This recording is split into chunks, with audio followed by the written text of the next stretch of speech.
Experts, అనలిస్ట్‌లు వీళ్ళంతా ఈ strategic అనలిస్ట్‌లు వీళ్ళంతా మాట్లాడుతూ ఉంటారు గదా! వాళ్ళు జెప్పేదేందంటే, ఇది ఇప్పుడల్లా అవ్వదు. ఇంకా కొన్ని రోజులు పడతది అని కొంతమందంటారు. లేదా ఒక 3, 4 డేస్‌లో అయిపోతదని కొంతమందంటారు.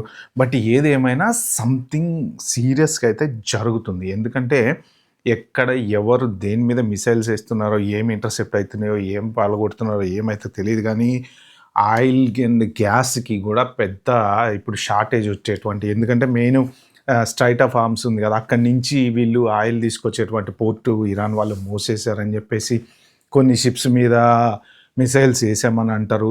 250 షిప్స్ ట్యాంకర్స్ ఏవైతే ఉన్నాయో అవి ఆగిపోయినాయంట. అంటే ఇప్పుడు ప్రపంచానికి ఎంత లేదన్నా యూరప్‌కి, యూఎస్‌కి, ఇండియాకి ఆయిల్ సప్లైలు చేయాల్సినటువంటియన్నీ ఆగిపోయినాయని అంటారు. సో, కొన్ని రోజుల్లో ఆర్థిక సంక్షోభం రాబోతుంది అని కొంతమందంటారు.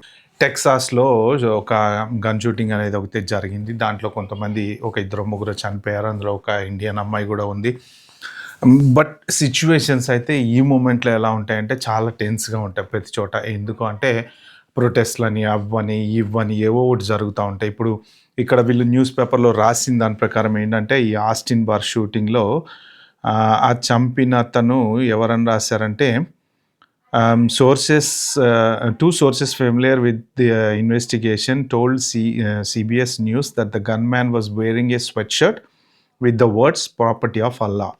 సో, ఇది న్యూస్‌లో రాశారనమాట. సో, ఇగ అది మరి ఆయన అక్కడ మిడిల్ ఈస్ట్‌లో ఇరాన్ వార్ జరుగుతుందని జెప్పేసి మరి ఏమన్నా చేశారా ఏంటనేది ఇంక ఇన్వెస్టిగేషన్ అయితే గానీ కరెక్ట్‌గా దాని గురించి అయితే తెలుస్తది. బట్ ఏంటంటే ఇప్పుడు అది పక్కన పెడితే ఉద్రిక్త పరిస్థితులు అనేవి సిట్యుయేషన్స్‌ని బట్టి ఒకవేళ ఎక్కడైనా ఏమన్నా జరిగినా గానీ ఏంటంటే కొంచెం జాగ్రత్తగా ఉండటం అనేది మనం చేయాలి. ఓకే అండి. సేఫ్‌గా ఉండండి. జాగ్రత్తగా ఉండండి. ఎక్కడ తిరిగినా, ఏం చేసినా అర్ధరాత్రులు, అపరాత్రులు, మిడ్ నైట్‌లు ఎక్కడికన్నా తిరుగుతుంటే గనక ఎస్పెషల్లీ స్టూడెంట్స్ ఏంటంటే నైట్ ఎక్కడైనా మీరు వర్క్ చేసి వస్తున్నా, లేకపోతే మీరు ఎక్కడైనా జాబులకెళ్ళి ట్రావెలింగ్‌లో వస్తున్నా గానీ కొంచెం అటు ఇటు గమనించుకుంటూ ఉండండి పరిస్థితులు. జనాలు క్రౌడ్ ఎక్కువున్న ప్లేస్‌లలో ఏం జరుగుతుంది, ఏంటి కొంచెం సిట్యుయేషన్ సెట్ అయ్యే వరకు మాత్రం జాగ్రత్తగా ఉండటమే బెటర్ అనమాట. Okay friends. By by. Have a good day.